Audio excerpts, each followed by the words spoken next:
Good day, everyone. Today, I will talk about Socrates and Plato, two of the most influential philosophers in history.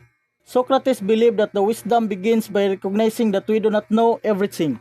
He used a method of asking questions known as the Socratic method to help people think critically and discover the truth for themselves.